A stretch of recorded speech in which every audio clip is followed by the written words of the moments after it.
Flask movie കണ്ടിരുന്നു. അപ്പോൾ അതിനെക്കുറിച്ചുള്ള എൻ്റെ അഭിപ്രായമാണ് ഈ വീഡിയോയിൽ നമ്മൾ നോക്കാൻ പോകുന്നത്. അപ്പോൾ ഇതിൽ ഈ സിനിമ സംവിധാനം ചെയ്തിരിക്കുന്നതും അതേപോലെ ഇതിൻ്റെ കഥ എഴുതിയിരിക്കുന്നതും രാഹുൽ റിജി നായരാണ്. അപ്പോൾ ഇതിൽ ജ്യോതികുമാർ എന്ന കഥാപാത്രത്തെ സൈജു കുറുപ്പാണ് ചെയ്തിരിക്കുന്നത്. കക്ഷി തൻ്റെ പതിവ് ശൈലിയിൽ വളരെ പ്രസന്നമായി വളരെ ചിരിച്ചുകൊണ്ട് എനർജറ്റിക് ആയിട്ട് തന്നെ ഈ സിനിമയുടെ ആദ്യം മുതൽ അവസാനം വരെയും ആ കഥാപാത്രത്തെ നന്നായിട്ട് കക്ഷി ചെയ്തിട്ടുണ്ട്. അതേപോലെ ഇതിൽ സുരേഷ് കൃഷ്ണയുടെ കഥാപാത്രം വെങ്കിടേഷ് ബാലാജിയാണ്. അപ്പോൾ ഈ കഥാപാത്രം വളരെ സീരിയസ് ആയ ഒരു കഥാപാത്രമാണ്. കാരണം ആ ഒരു കഥാപാത്രം അങ്ങനെ ഇരുന്നാലേ ഈ കഥയിലെ ബാക്കി കാര്യങ്ങൾ ആ രീതിയിൽ വരുള്ളൂ. അപ്പോൾ ആ കഥാപാത്രത്തെ വളരെ സീരിയസ് ആയിട്ട് തന്നെ അവസാനം വരെയും കൊണ്ടുപോകണം. അപ്പോൾ അത് സുരേഷ് കൃഷ്ണ നന്നായിട്ട് ചെയ്തിട്ടുണ്ട്. ആ സീരിയസ്നെസ്സിന് ഒട്ടും കുറവ് വരാതെ അതിൽ ഇടയിൽ വെച്ചിട്ട് എന്തെങ്കിലും ഒരു കുളമാകുന്ന രീതിയിലല്ലാതെ ആ കഥാപാത്രത്തെ നന്നായി മികവ് വരുത്തിയിട്ടുണ്ട് സുരേഷ് കൃഷ്ണ. പിന്നെ ഇതിൽ മറ്റൊരു ആൾ അഭിനയിച്ചിരിക്കുന്ന പ്രധാന കഥാപാത്രം ഗണേശൻ എന്ന കഥാപാത്രമാണ്. അത് ചെയ്തിരിക്കുന്നത് സിദ്ധാർത്ഥ് ഭരതനാണ്. ആ കക്ഷിയോട് എന്താണോ ഈ കഥ എഴുതിയവരും ഡയറക്ടറുമായ രാഹുൽ റിജി നായർ പറഞ്ഞിരിക്കുന്നത് അതുപോലെ പുള്ളി ചെയ്തിട്ടുണ്ട്. പക്ഷെ ആ കഥാപാത്രത്തിൽ ഒരു പ്രശ്നമുണ്ട്. അതെന്താണെന്ന് ഞാൻ പിന്നെ പറയാം. അപ്പോൾ ഇതിൽ അഭിനയിച്ചിരിക്കുന്ന എല്ലാവരും തന്നെ അവർക്ക് കൊടുത്തിരിക്കുന്ന കാര്യങ്ങൾ എന്താണോ അത് കൃത്യമായിട്ട് ചെയ്തിട്ടുണ്ട്. പക്ഷേ സിനിമ ഒരു ഉറങ്ങിയ മട്ടിലാണ് തുടക്കം മുതൽ അവസാനം വരെയും പോകുന്നത്. സിനിമയിൽ ഒരു ത്രില്ലിങ്ങും ഇല്ല, ഒരു ഇൻട്രസ്റ്റിങ്ങും വരുന്നില്ല, തോന്നുന്നില്ല. അങ്ങനെ ഒരു ഉണങ്ങിയ മട്ടിൽ സിനിമ പോവുകയാണ്. അതിൻ്റെ കാരണം എന്താണെന്ന് വെച്ചാൽ ഇതിൻ്റെ കഥ തന്നെയാണ്. അതിൽ കുറച്ച് മാറ്റങ്ങൾ വരുത്താമായിരുന്നു. ഒരു ഇൻട്രസ്റ്റിംഗ് ഒരു ത്രില്ലിങ് വരുത്തണമെങ്കിൽ ചില കാര്യങ്ങൾ അതിൽ കൊണ്ടുവരാമായിരുന്നു. അതെന്താണെന്ന് ഞാൻ പറയാം. എന്നാലും സിനിമയിൽ അവിടെ ചില കോമഡികളുണ്ട്. ഇതിൽ കുറേ കോമഡികൾ കാണിക്കുന്നുണ്ട്. എല്ലാ കോമഡിക്കും ചിരിയൊന്നും വരുന്നില്ല. എന്നാലും സൈജു കുറുപ്പിൻ്റെ ജ്യോതികുമാർ കഥാപാത്രം ചെയ്യുന്ന ചില കാര്യങ്ങൾക്ക് അവിടെ ചിരി വരുന്നുണ്ട്. അതേപോലെ സിനിമയുടെ അവസാനം ഒന്ന് തൊട്ടുണർത്തുന്ന രീതിയിൽ തന്നെയാണ് അവസാനം വന്നിരിക്കുന്നത്. പക്ഷെ എന്നാലും ഈ സിനിമയുടെ അവസ്ഥ അത് ഞാൻ അവസാനം പറയാം. അപ്പോൾ ഇതിലെ പ്രശ്നം എനിക്ക് തോന്നിയത് ഈ ഗണേശൻ കഥാപാത്രം ഭയങ്കര ഒരു പരുക്കൻ സ്വഭാവമാണ്. ഞാൻ നേരത്തെ പറഞ്ഞ സുരേഷ് കൃഷ്ണയുടെ കഥാപാത്രമല്ല, അത് സീരിയസ് കഥാപാത്രമാണ്. ഇത് ഒരു ഭീകര കഥാപാത്രമാണ് ഗണേശൻ കഥാപാത്രം. പക്ഷേ സിദ്ധാർത്ഥ് ഭരതൻ്റെ ആ കഥാപാത്രം സിനിമയിൽ വളരെ ശാന്തമായിട്ടാണ് പോകുന്നത്. എന്നിട്ട് അവസാനമാകുമ്പോഴേക്കുമൊക്കെയാണ് ആ കഥാപാത്രം എന്തെങ്കിലും ഒന്ന് ചെയ്യുന്നുള്ളൂ. പക്ഷെ അത് അങ്ങനെ വേണ്ടായിരുന്നു.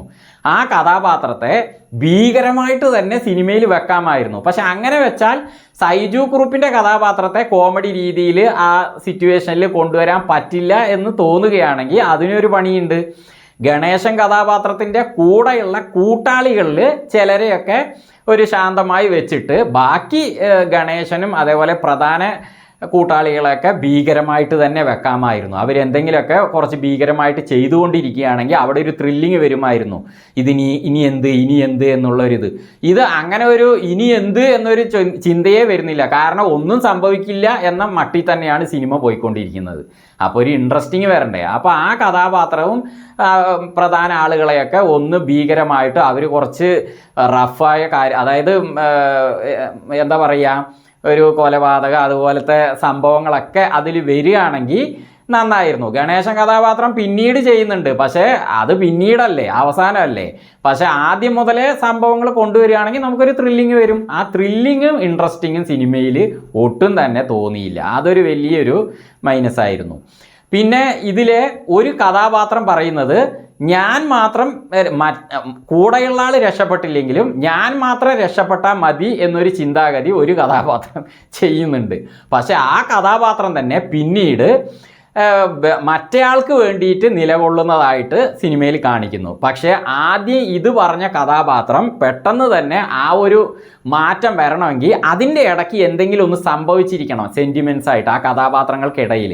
അങ്ങനെ ഒരു സെൻറ്റിമെൻറ്റ്സ് ആയിട്ടൊന്നും കാണിക്കാതെ പെട്ടെന്ന് തന്നെ പുള്ളി കാര്യമായ പോലീസുകാരനായി മാറുന്നത് ഒരു യോജിപ്പ് വരുന്നില്ല.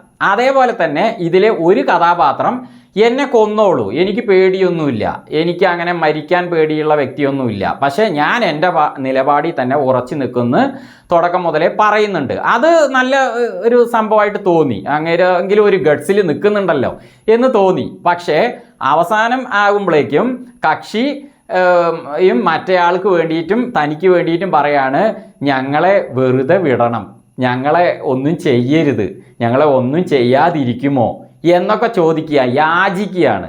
പക്ഷേ അങ്ങനെ യാചിക്കണമെങ്കിൽ ഞാൻ നേരത്തെ പറഞ്ഞ പോലെ ആ കഥാപാത്രങ്ങൾക്കിടയിൽ എന്തെങ്കിലും ഒരു സംഭവങ്ങൾ ഉണ്ടായിരുന്നെങ്കിൽ അത് ഒരു ഇൻട്രസ്റ്റിംഗ് ആയിട്ട് അങ്ങനെ പറയാനൊരു കാരണമായി എന്ന് പറയാമായിരുന്നു. അതൊന്നുമില്ല. അല്ലെങ്കിൽ ശരിക്കും ഈ കഥാപാത്രം എന്താണ് പറയേണ്ടത്? എന്നെ കൊന്നോളൂ, മറ്റേയാളെ വിട്ടേക്കൂ എന്നല്ലേ പറയേണ്ടത്. അതിന് പകരം കക്ഷി ഞങ്ങളെ വിട്ടേക്കൂ, ഞങ്ങളെ ഒന്നും ചെയ്യരുതെന്നൊക്കെ യാചിക്കുമ്പോൾ അതൊരു പൊരുത്തം വരുന്നില്ല. അപ്പോൾ അവിടെയൊക്കെ കുറച്ച് ശ്രദ്ധിക്കാമായിരുന്നു. അപ്പോൾ അതുകൊണ്ട് തന്നെ ഈ സിനിമ സൈജു കുറുപ്പിൻ്റെ ആ ഒരു എന്താ പറയുക, ഒരു പ്രസന്നമായ അങ്ങേരുടെ ആ ഒരു പതിവ് ശൈലിയിലുള്ള അഭിനയം നന്നായിട്ടുണ്ട് കേട്ടോ. പിന്നെ വെങ്കടേഷ് ബാലാജി ആയിട്ട് സുരേഷ് കൃഷ്ണയും നന്നായിട്ട്, ആ 2 കഥാപാത്രങ്ങളും നന്നായി വന്നിട്ടുണ്ട്. പക്ഷേ എന്നാലും സിനിമയുടെ കഥയും അതേപോലെ ചില കഥാപാത്രങ്ങളിലുള്ള ആ കുഴപ്പങ്ങളും ഒക്കെ കൊണ്ട് സിനിമ എനിക്ക് ഒരു ആവറേജ് തന്നെ തോന്നിയിട്ടില്ല. കുഴപ്പമില്ല എന്ന് പറയാനേ പറ്റുള്ളൂ, പക്ഷെ ആവറേജ് പോലും തോന്നിയിട്ടില്ല. ബിലോ ആവറേജിൻ്റെ ലെവലിലേ എനിക്ക് തോന്നിയുള്ളൂ.